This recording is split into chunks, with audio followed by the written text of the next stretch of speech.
Our guest today is Fleur Madden. Fleur is somebody I just, when I first came across Fleur in her current role as CEO of Freelancing Gems, which we'll talk about shortly, I first looked at her LinkedIn profile and was just literally blown away. And to give you a sense, I'll try and sort of skip through these without missing anything of note. Fleur started as a freelance journalist and reporter back in the day, so she certainly got that freelancing background and understand what it's like to work for yourself. She then went on to found not one but two PR companies, one of which was so successful she managed to sell it to McCann Group, which is one of the largest advertising and PR agencies in the world. If that wasn't enough, she also founded a cosmetics brand called Lulu and Lipstick, which was online cosmetics, and in fact her products were featured in the gift bags for the Oscars in 2016. That was sold to a company called RY, which I'm probably not their target audience, so I'd never heard of RY, but it turns out they're a massive online cosmetic retailer. She's also CEO of Fleur Madden Consulting, where she helps other business owners and business leaders not only grow but also sell and exit their businesses as well. And if that wasn't enough, recently Fleur decided to found Freelancing Gems, which is an online marketplace and jobs platform that is designed specifically for women. So we're going to be talking about that as well. So without further ado, I'd like to welcome Fleur Madden to Freelance Legends. Thanks so much for having me. I'm excited to be here today.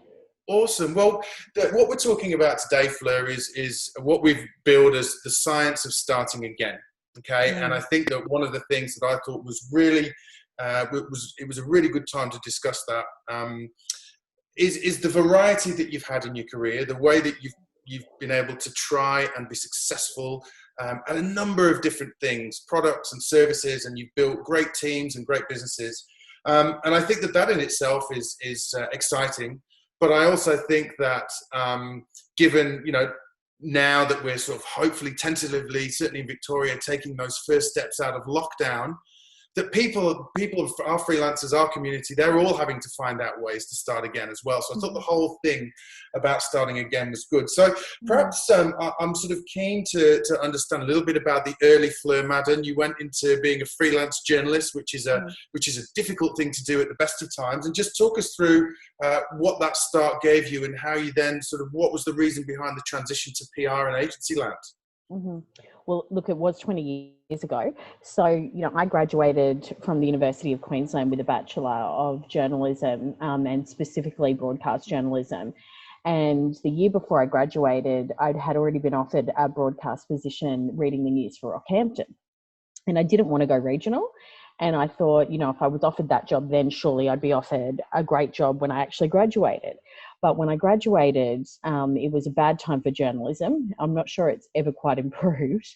And they closed down a lot of different outlets. And so there weren't a lot of full-time media roles going. So I decided I was going to freelance. I must have had a lot of tenacity being younger, because I distinctly remember calling the newsrooms every single week and being like, "Hi, this is Fleur Madden. I'm just ringing to see if you've got any shifts this week." And I did it until somebody gave me shifts. And so I did freelance work for Channel 9, Gold Coast and Brisbane, ABC Newsroom, Sunday Mail. I ended up being part-time staff member at the Sunday Mail for a few years. I probably worked for ABC for 12 months. I worked for Channel 9 on and off. I then got a job on a show called Today Tonight, which was probably the worst job I've ever had in my whole career. Tell us about that. What was so bad about it? I just had a nightmare boss. And it was, this is a long time ago, but, that was hardcore working for those sorts of programs as well. And I was probably young. And then from there, I had been offered some roles in PR, and I didn't really even understand exactly the connection between PR and journalism at that point in time. And indeed, at that point in time, journalists really disliked PR people. It was like, we were called the dark side and the evil people, and it was a very odd and fractured relationship. And I don't believe that that is the case anymore. I think as an industry, PR was absolutely in its infant stages at that point. People didn't understand the value of it. This is 20 years ago. It's come an enormously long way. And as an industry, it has evolved dramatically. So, when I first started, if you were in PR, you were a publicist. Now, when you meet people in PR, they probably have extensive events experience. They're social media and digital marketers. They specialize in crisis communication. They're content creators across all platforms. So being in PR now, you really have to be very versatile. So I went from working as a freelance journalist to doing some freelance PR work as well. And then I got asked to run a small agency in Brisbane. I'm not even sure why they would have given me that job when I've never run an agency before. But I think, the work I'd done as a journalist over a few years seemed exciting to them. And it really was working for that small agency, which I was only there for 12 months, which really enabled me to be able to go on to start my own business. So at this point, I'm 23, and I came home and told my parents, I am going to start my own agency. I obviously had no idea what I was doing, and what I know now and what I know then, very different. I think the business absolutely matured with me and grew with me along that journey. And if I was starting an agency today, I would do it 100% differently than what I did it then. But again, back then, I had the luxury of, I guess, developing as I went, because PR wasn't the industry it is today. So that's sort of how Red PR came to be. And then I actually rebranded the business in year 10 to the Red Republic. I sold it in year 16 or 14, I can't quite remember, to a multinational, which was McCann World Group out of the US. And I stayed on for a few years until my contract was over. And I stayed beyond that as well. It was very, I think when you've had a business that long, it's definitely part of who you are as a person. So letting go is challenging, but knowing when is the right time to leave is also really important. And I guess that comes back to your question about starting again, being an entrepreneur, is you do need to know when it's time to leave the party. Yeah. Okay. And what were the what were the deciding factors? Can you talk about that? Was it more about, I think I've done everything I can do, or is it more about sort of looking forward and I'm actually more interested in something else? For me, it was probably that I felt I had given that business everything that I had at that point in time. And I believe the business had a lot more potential, but maybe I was not the person to get it to that potential. And I'm certainly not putting myself down in any respects. That was more, I'd given it at that stage probably 14 years. And I wanted there to be more for me as well. I didn't want my leadership legacy to be that I was just a great CEO of a PR agency. I felt I had more in me.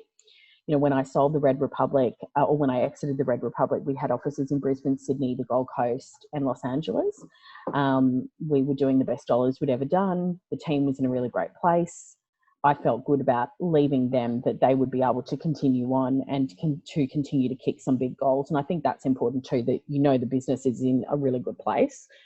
I think I knew that there was more for me and I knew there was more for them. And if I was hanging on, it was only for myself because I didn't know what to do. And I did take time off in between doing the next thing. I didn't just jump into something, and I think that's really important as well. Yeah, okay, that's interesting, and I guess takes a certain amount of self-awareness to understand, a certain amount of self-honesty as well to understand that that's the case. So I guess from that perspective, then you moved on to Lulu and Lipstick. No, so I actually had Lulu and Lipstick at the same time that I had the Red Republic. So there was just a separate team who worked on it. And around the time I sold Red, I sold Lulu and Lipstick. It wasn't really, Red, the deal with Red took 12 months to negotiate. Lulu and Lipstick, I heard that RY were looking for smaller beauty players in the market. I'd only had the business for 2 years. It just felt like the right time for me. I was looking for a bit of a fresh I was looking for a break and then a fresh start. So I loved Lulu and Lipstick. And after I sold it, I kind of went, was I really meaning to sell that business? I'm not sure I was. Unfortunately for Lulu and Lipstick, they haven't really taken that brand to the next level, and it's continued on. It's kind of really flat. It still exists, but I don't really see it anywhere. So that was, that's disappointing. But at the end of the day, my mantra is that I like to build brands and businesses that people want to work for, buy from, and eventually buy off me. Yeah, interesting. So I'm sensing here that I'm sort of getting that you have a specific mindset when it comes to opportunity.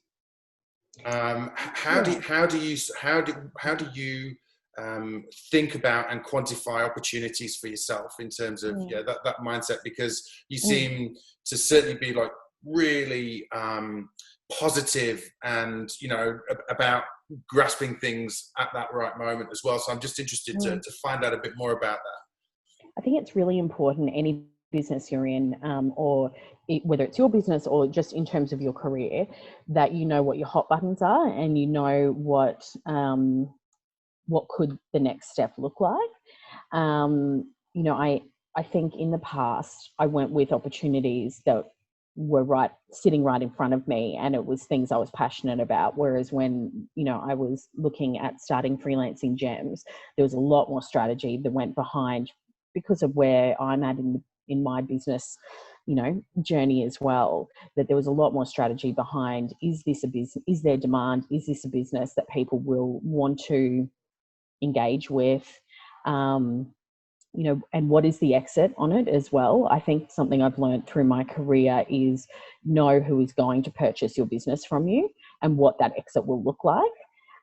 That's really important to me now. It wasn't before, but if you've been in one business for 16 years, you quickly realize that moving forward, you need to look at, when you're building a business, who will want to buy it from you, unless you're just building a business for you to work in for the rest of your life, which is not where I want to be. Yeah. Okay. Interesting. And actually, we've got a message in the comments from Ashley who says, "Wow, at my previous company, we worked with Red Republic and Fleur. Small world." Oh, there you go. So awesome. Hope you had a good experience. Yeah, hopefully, Ashley, you can tell us about your experience there as well. So, guys, for those of you that are on the Facebook Live feed, for those of you in the Zoom room, of course, we're monitoring both feeds. If you have any questions for Fleur, please do put them in the chat, and we'll relay them to her as we go. So, that's an interesting point you make about being more strategic. What are the main things you think that have changed from starting your first business to starting Freelancing Gems? Definitely my knowledge. I was 23 when I started the Red Republic. I turned 40 the week that we launched Freelancing Gems. So that was really exciting week. So I think, I know a lot more about how to structure a business, how to run a business, how to build a brand. And ultimately, I think building the brand is one of the key things that all of us in our own individual businesses need to think about. People gravitate towards brands, right? So what is your personal brand in your consulting business? And how does that translate across all of your platforms? How do you communicate with people? And it doesn't matter whether your business is a large business or if it's just you, that is we still need people to purchase from us.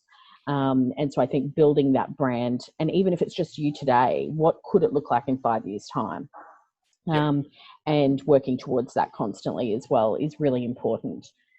Fantastic. So with all of your businesses, obviously they're not freelancing business, and you've built a team around you, and I've had the pleasure of meeting a couple of your team members as we've organized this, and they're all, obviously, really energetic, amazing people. They carry the Freelancing Gems brand really well.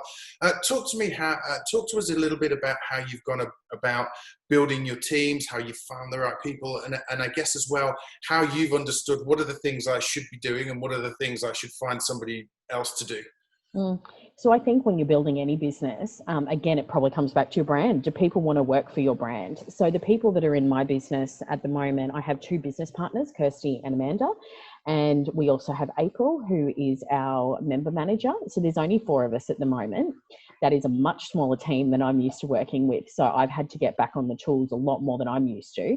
But some of that's been awesome, because I've gotten back to the roots of stuff that I actually originally was really good at, that you don't do when you're running a really large organization. But, I think for us and any business, when you are building your brand, it is automatically going to attract a certain type of person. And I think that's something that we can be very deliberate with. And I think over many years of recruiting, specifically for the Red Republic, but also for Lulu and Lipstick as well, it was very much about, who is our star, we might say, type employee that we would want to work for our brand, and how do we attract those people?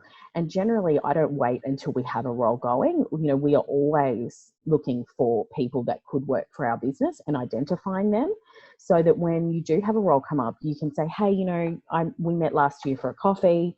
I really love the work you've been doing. I feel you'd be a great asset to our brand.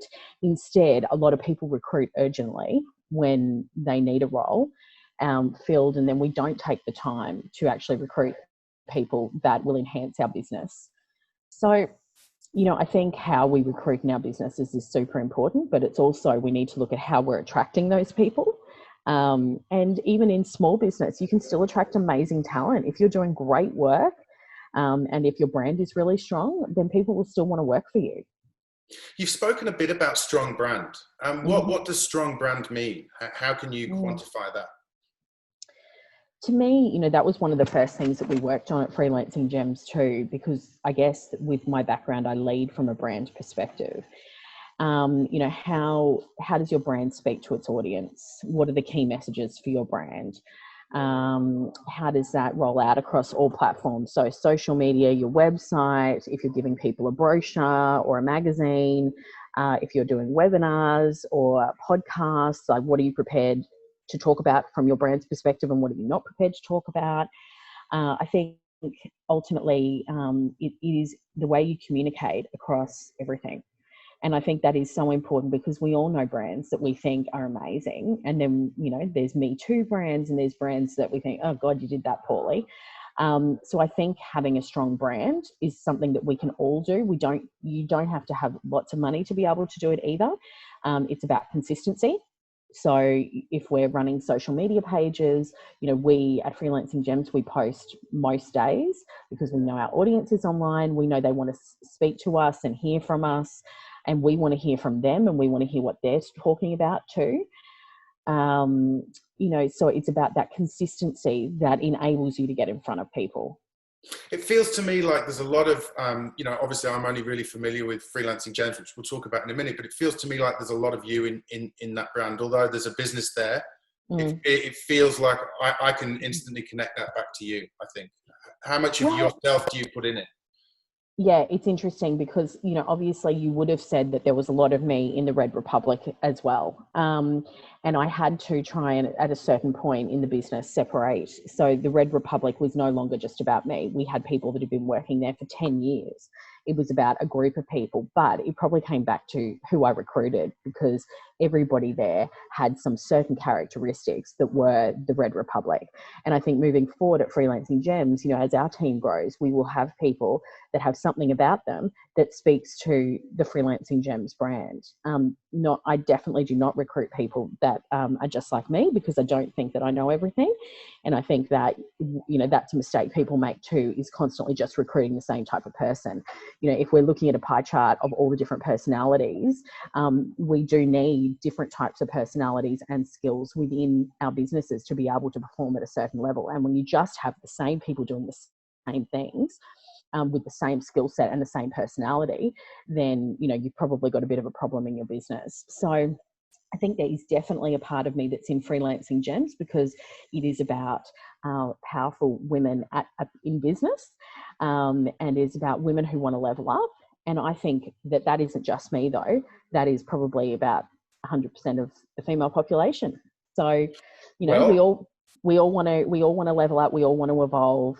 And that's who we're speaking to. And I guess I'm uniquely positioned to be chatting to them about it. Yeah, well, why don't we talk about Freelancing Gems now? I mean, I know looking at the participant, the attendee list of people here, I think that the vast majority of the people listening today are absolutely smack bang in your target audience of female freelancers. So maybe talk to us first about the genesis of the idea. And again, from a starting again perspective, what was it that got you thinking about it? How did you recognize the opportunity, and talk to us about how you began to put it together? So, when I was leaving Red, I definitely would have put pressure on myself to what's next. Everyone was asking me what was next. I had just had a baby, my first baby, and I was sort of what I was saying was I'm retired. This is it for now, and I kind of believed that for probably a year.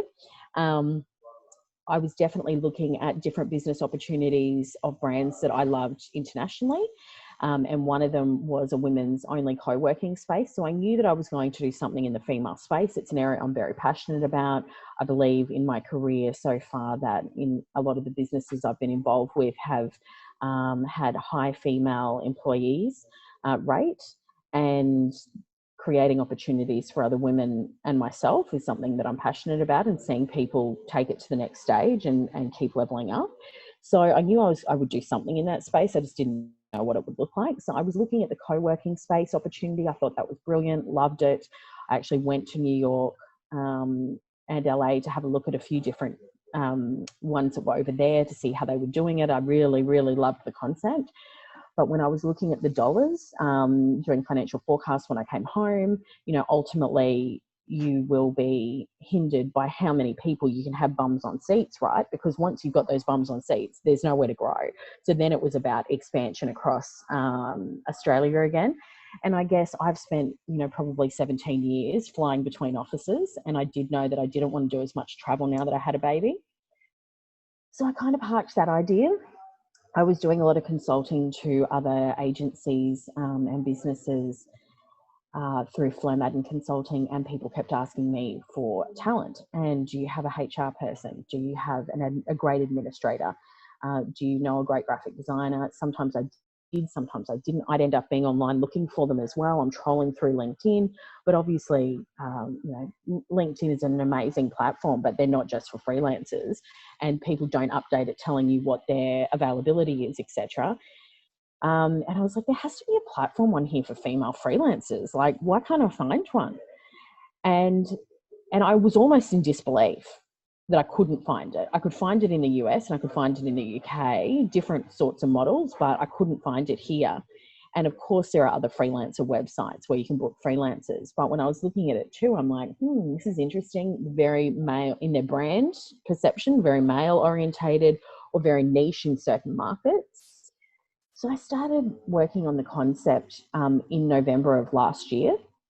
And then I also knew from a succession planning perspective that I definitely wanted business partners this time around. I didn't want to go it on my own. I've been on my own for a long time. And I think if you can find partners that are really different to what you bring to the table, hopefully there's some magic that will come out of that.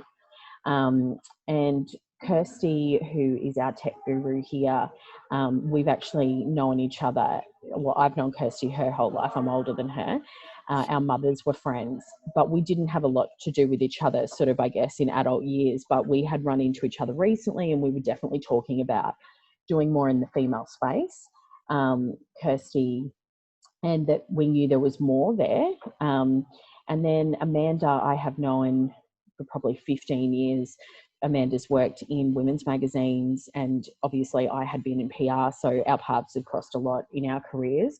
And Amanda was also at a stage where she was wanting to do more, level up. What does the next stage of her career look like? So the three of us came together earlier this year and started working on Freelancing Gems together. Amanda looking at it from the advertising perspective, Kirsty looking at it from the tech perspective. We evolved the concept many times to get to where we are today. And we launched it was the last week of August this year. So Freelancing Gems is a digital jobs platform specifically that champions females as freelancers, consultants, sole traders, side hustlers, small business owners, all marginalised genders, I should say, as well.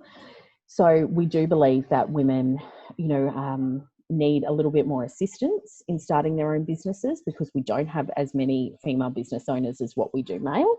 We also know that women traditionally charge 38% less than their male counterparts. So part of our mission is to help women by assisting them with what they should be charging as well. to make sure they're getting paid what they're worth. We also have business coaching with some amazing business coaches on the platform. There's tools and templates they can download so that they actually have the templates to run their business. So contracts for clients, HR contracts if you're employing staff or other freelancers to help on gigs. There's all sorts of different templates that they can use. And we have an entrepreneur in residence every month so they can learn from another woman who's paved the way before them. So, there's lots to the platform. We also launched an online shop this week. So if anybody needs a t-shirt that says I'm speaking, like Kamala Harris said a few months ago, we've got one waiting for you. Awesome. Yep. So it's been a huge job, and that's who we are. This is where we're at. So we've only been trading for about 10 weeks. So how's it going in terms of the uptake of Freelancing Gems? You've got the job side of things, the membership side, because it is a membership platform, isn't it? There is a membership fee associated with being a part of it. Yeah, we have different levels of membership. We start from $180 a month. We deliberately kept that low because we didn't want there to be barrier to entry, especially in this market. As I said, we started working on this pre-COVID, but during COVID, there are more women out of jobs than men. So it became even more important for us to continue on this journey. And our mission is to help women find meaningful work and to get back to work quicker. The day we launched social media, we had 1,000 women sign up to our database. So I think that speaks to how it's going. Yeah, we've been super busy. For us, though, it is about continuing to get more jobs on platform, and also having enough freelancers that we can service those jobs too. So yeah, it's early days. Great. And so what are the hopes then for Freelancing Gems? What do you see as being a really great outcome, and how do you make it a success story? Look, I think short term, a great outcome for us is that we continue to see female consultants signing up to the platform. We do have new jobs going up every week, so we need to fill those jobs. Otherwise, employers won't want to advertise on our site. So short term it is about continuing to get jobs and continuing to get freelancers, and that we are adding value to them. We also do webinars like you do. We have some great partnerships as well, and obviously you guys with your accounting software, super important for freelancers too. So making sure that we're connecting our audience with other brands that can assist them on their journey, and that we're giving them opportunities to learn and to level up. Because I think when you work by yourself, it can be so isolating. And this year during COVID, like we at Freelancing Gems, we were all working separately from home.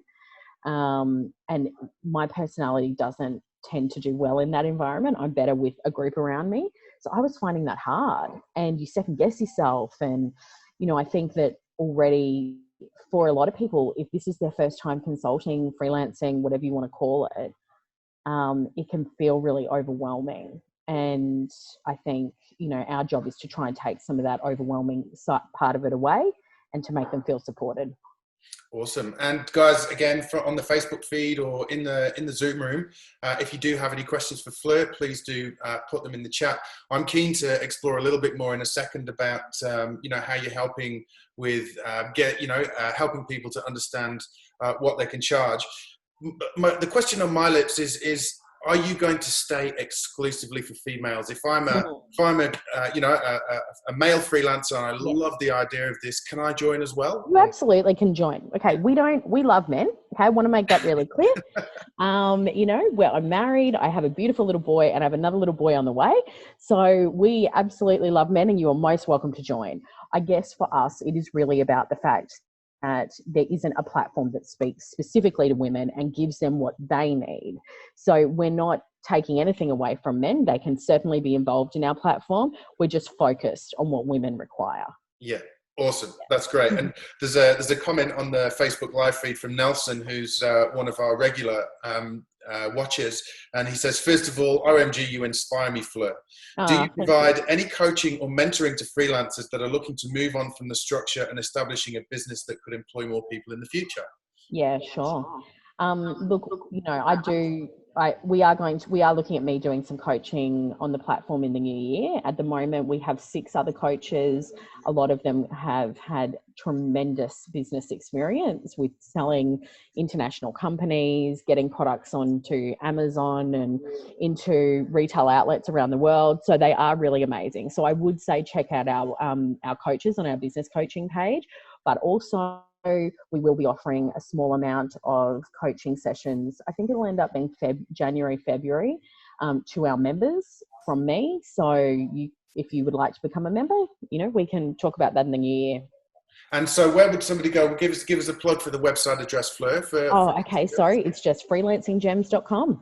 And is it difficult, or I should ask, how easy is it to set up a profile? I hope it's really easy. Otherwise, we've got a problem. So if you are a freelancer, you just click on the For Freelancers section, go to memberships, decide which membership works for you. So we've got 4 different memberships, and 3 of them involve you putting a profile up. The 4th one is really for people that don't feel like they need any more work, but they still want to be part of the community. They want the business tools. They want to come to the webinars. We had an amazing breakfast. Unfortunately, it was just in Brisbane because of COVID, for employers about 2 weeks ago. And the panel that we had was, everyone's been talking about it for weeks. So, we do have events from time to time as well. So you can also sign up to that membership, even if you don't want to put up a profile. Yeah, great. And obviously, just to say, hopefully at some point soon, when you can do some events down here in Melbourne, we'd love to know about it. So I'm interested to explore a little bit more about the charging side of things. Obviously, it's always a huge thing for freelancers, both in terms of not only what should I charge, but the confidence as well to charge. What you think you should be worth. So how do you? Just interested to understand how you approach that with your members and community, and the kind of how do you advise them to think about it? Yeah, we've been working on an all-industry rate card, which seems like when we said we were going to do that, that seemed like an easy job. It hasn't been an easy job because it doesn't exist. And I'm like, how does this not exist for every industry? So that is something that is still coming. We work on it every week.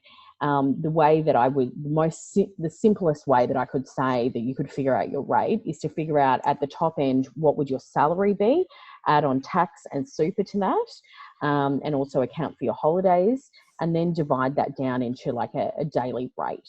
I love a daily rate. Not all employers do. Some people want to do a retainer, or they want hourly as well. So I think it's really important to know what your bottom line retainer would be, as well as what your hourly rate is as well. And so that when somebody approaches you, you're flexible with how you can work. And especially in this environment, none of us want to be turning work away because we miss the mark. So I think having a range and knowing, daily, hourly and retainer options are really good. So that you can work with any of the clients that come your way and know confidently that that there's an option there for them. I think too, part of being a part of a community like Freelancing Gems is that you can talk to some of the other freelancers about what they're charging as well, because I think being competitive is also really important. Yeah. Absolutely. And what is it that you think drives the fact that what was the stat you said before, that female freelancers charge 38%? What do you think's behind that? Well, it's really interesting. We've obviously done a lot of surveys into our target audience and some of our members as well. And one of the things that comes out is that female freelancers or consultants just don't feel as confident to be able to charge what they're worth. So I think it's a bit of a confidence thing. Also, there's a real piece there for men and women, but I think, men sort of jump in and just have a go. Whereas for women, there's a bit of an imposter syndrome. Like, look, I haven't freelanced before, but I've got 15 years or 20 years experience. You've got 15 or 20 years experience. It doesn't matter if you haven't consulted before. You've got experience in your field.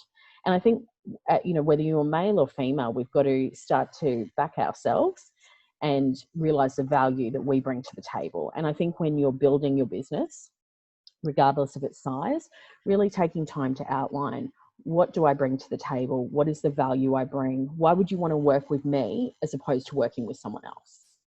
And remember that when you're going in to pitch for jobs. Absolutely. And I think, yeah, imposter syndrome is something that we talk a lot about here on Freelance Legends. So it's certainly something, again, that comes up as a consistent theme. And it's great. I feel energized just listening to the confidence that you project when you talk about this. So I'm sure that, if even a small bit of that can be imparted as part of your coaching sessions, I've no doubt that it's going to be, freelancing gems is going to be very useful for everybody who joins. There's a question in the chat from. Sorry, did you want to say something there? No. No, Oh, no. okay, good. I was just looking at the questions. Yeah. So the question is is the connection to the Freelancing Gems community through Facebook or a Facebook group? I don't have Facebook, so I often find it hard to get into a group. Just wondering, where the space to ask others questions is. Yeah, look, we're also on Instagram. We're very active on Instagram. We're actually active on most platforms. We're very active on LinkedIn as well. And we are on Twitter, so you can reach us on any of those platforms. I would probably say our Instagram and LinkedIn is probably the most engaged platforms, not the Facebook. We do have a very engaged Facebook, but the other two platforms are more engaged. As well, if you've got a specific question, you could also email our member manager here, which is just hello@freelancinggems.com. Great, thanks for the question, Becky. And actually, we've got another one on the feed that's come from New Zealand. So we've got people watching from all over. And Rachel says, hello from New Zealand. Love the concept. It's incredible. How does Freelancing Gems differ to Upwork aside from the woman power? Yeah, look, we don't take a cut on the job like a lot of platforms do. We made that decision very early in the piece because, especially during COVID, you guys just need to get back to work. We don't need to make any other barriers for employers to take you on board. So we don't take a cut of the job at all. I also think we're not just about the job. Like, our mission is to help women get back to work. Absolutely, that's number one. But our second mission is also to help women level up. And to help them, give them the best chance that when they are looking for jobs that they are successful. And that comes, I guess, from the community, the support, the education, where a lot of those other platforms, they're just transaction platforms. I certainly don't want to say anything negative about any of the other platforms. I think they've been doing a great job, but they don't, I guess, champion women in the same way that we do. Yeah, excellent. And I think it's important. I think that the point that you make around the business model is important as well. It being a membership focused community that you're building rather than jobs focused. I think that's important. We've got quite engaged on the Facebook today. Nelson has said, having suffered from imposter syndrome in the past, I personally have got to a point where I feel confident now that I've earned everything I have as a professional. But how do you deal with doubt in your day to day? I think I doubt myself more than I used to doubt myself when I was younger. I think back now about starting the Red Republic, and, you've got all these staff, and how do you sleep at night? You've got bills to pay.